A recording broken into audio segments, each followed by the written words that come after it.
ગુજરાતના રણપ્રદેશ કચ્છની વચ્ચે એક ઔદ્યોગિક શહેર વસે છે. કચ્છ જિલ્લાનું મુખ્ય મથક ભુજ ભલે હોય, પણ આર્થિક પાટનગર ગાંધીધામ છે. ગાંધીધામથી 13 કિલોમીટર દૂર કંડલા બંદર છે, જે ગુજરાત જ નહીં પણ ભારતના વેપાર ઉદ્યોગો માટે વૈશ્વિક મથક છે. ગાંધીધામ કચ્છનું મુંબઈ. કચ્છના જાણીતા સાહિત્યકાર માવજી મહેશ્વરી એટલે જ ગાંધીધામને કચ્છનું મુંબઈ કહે છે. ઉજ્જડ રણમાં 2001ના ભૂકંપ બાદ ફરી બેઠું થયેલું આ નગર જેટલું રસપ્રદ છે, એટલી જ રસપ્રદ છે એની સર્જન અને વિકાસની આ કહાણી. આ શહેર પાકિસ્તાનમાં પોતાનું ઘર, વતન, વેપાર ધંધા સઘળું ગુમાવીને આવેલા સિંધીઓએ ઉજ્જડ રણમાં ઊભું કર્યું. ઘરો, ઉદ્યોગો, બેંક, શાળા, કોલેજો વસાવ્યા અને ગુજરાતને મળ્યા ગાંધીધામ, આદિપુર અને કંડલા. ગાંધીજીની હત્યા અને સરદારગંજ બન્યું ગાંધીધામ. 30 જાન્યુઆરી 1948ના રોજ નવી દિલ્હીમાં નથુરામ ગોડસેએ ગાંધીજીની હત્યા કરી હતી. હત્યાના થોડા જ કલાકો પહેલા ગાંધીજીને કચ્છના દિવાન તરફથી એક તાર આવ્યો હતો. તાર મળ્યા બાદ ગાંધીજીએ જલ્દી જ ગુજરાતની મુલાકાત લેવાનો વાયદો કર્યો, પણ પ્રાણાંત સાથે અધૂરો રહી ગયો. કચ્છના રણમાં બનનારા શહેરનું ગાંધીજીના હસ્તે થવાનું હતું ઉદ્ઘાટન. આ તારમાં ભારતના પશ્ચિમે આવેલા કચ્છના રણમાં એક નવા શહેરનો પાયો નાખવાની વાત હતી, જેનું ઉદ્ઘાટન ગાંધીજીના હસ્તે થવાનું હતું. બાદમાં ગાંધીજીના થોડા અસ્થિ અહીં કંડલા લવાયા હતા.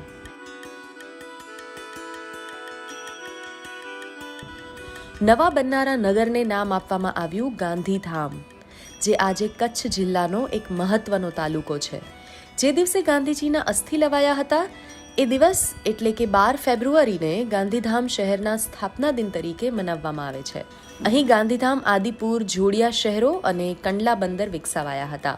પ્રતાપ મૂળચંદ દયાલદાસ, ભાઈ પ્રતાપ વેપારીની સાથે સાથે સિંધી કોંગ્રેસ નેતા હતા અને ગાંધીજીને પોતાના ગુરુ ગણાવતા હતા. તેમણે આ નગર અને બંદર ઊભા કરવાની જવાબદારી લીધી. આદિપુરમાં સ્થિત ઇન્ડિયન ઇન્સ્ટિટ્યૂટ ઓફ સિંધોલોજીના ડિરેક્ટર રહી ચૂકેલા લક્ષ્મીચંદ ખીલાણીનો જન્મ વર્ષ 1935માં આજે પાકિસ્તાનમાં આવેલા સિંધમાં થયો હતો. ભારત આવ્યા બાદ તેઓ કોલકાતામાં સ્થાયી થયા હતા.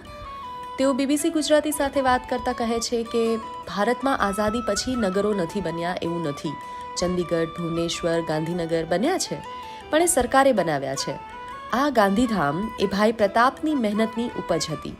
તેઓ કહે છે કે ભાઈ પ્રતાપને લાગ્યું કે પાકિસ્તાનના સિંધમાં પોતાનું સઘળું છોડીને આવેલા સિંધીઓ જો અહીં આવીને વેરવિખેર થઈ જશે તો તેમની ભાષા, સાહિત્ય, સંગીત બધું ખોવાઈ જશે અને તેમની ઓળખ પણ ગુમ થઈ જશે. એ સઘળું જાળવી રાખવા માટે પોતાની જમીન જરૂરી છે, એટલે એમને અહીં એક નગર ઊભું કરવાનો વિચાર આવ્યો.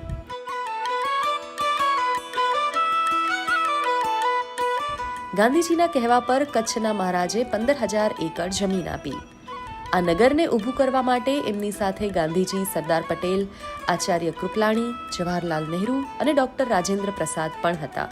નિર્વાસિતો માટે ગાંધીધામ વસાવવાના ઉદ્દેશ્યથી 1948માં ધ સિંધુ રિપ્લેસમેન્ટ કોર્પોરેશન ઇન્ડિયાની સ્થાપના કરવામાં આવી.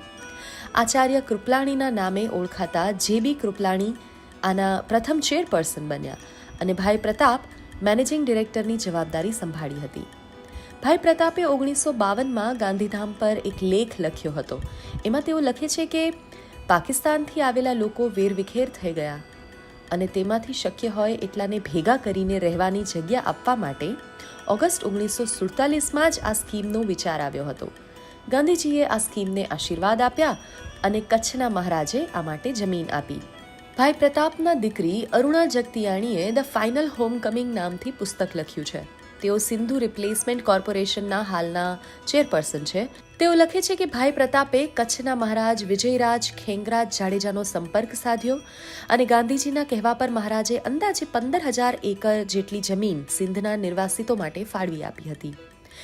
સિંધુ રીસેટલમેન્ટ કોર્પોરેશનના ડિરેક્ટર સુરેશ નેહલાણી કહે છે કે આ જમીન કેન્દ્ર સરકારને સરેન્ડર કરી દેવી પડી અને 2600 એકર જમીન પર નગર બનાવવા માટે સિંધુ રીસેટલમેન્ટ કોર્પોરેશનની સ્થાપના કરવામાં આવી અને એના શેર બહાર પાડવામાં આવ્યા. તેમના કહેવા પ્રમાણે આ શેરની કિંમત 1,000 રૂપિયા રાખવામાં આવી હતી અને જે વ્યક્તિ શેર ખરીદે તેમને મફતમાં જમીન આપવામાં આવી હતી.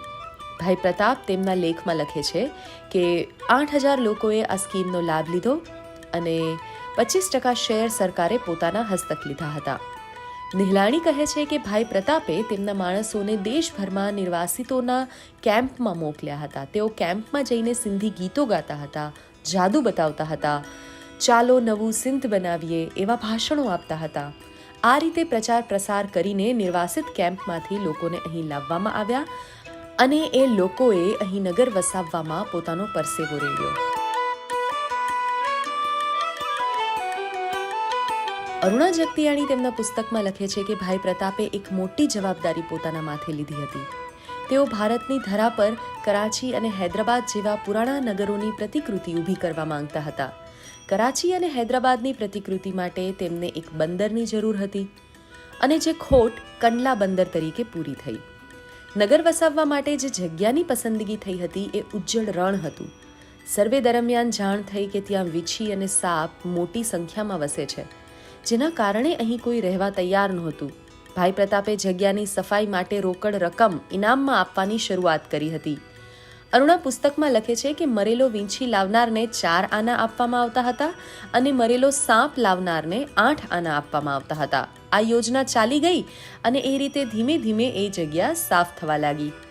અરુણા જગતિયાણી બીબીસી ગુજરાતી સાથે વાત કરતા કહે છે કે મારા પિતા ભાઈ પ્રતાપને ખબર પડી કે જ્યાં એ નગર બનાવવાની મથામણ કરી રહ્યા છે એ વિસ્તારમાં ભૂકંપ આવતા રહે છે, તો તેમણે ભૂકંપને ધ્યાનમાં રાખીને આખો પ્લાન બનાવ્યો અને એટલે જ જ્યારે વર્ષો પછી ભૂકંપ આવ્યો ત્યારે પિતાજીએ બનાવ્યા હતા એ પૈકી અનેક ઘરોને કંઈ જ નુકસાન થયું નહોતું.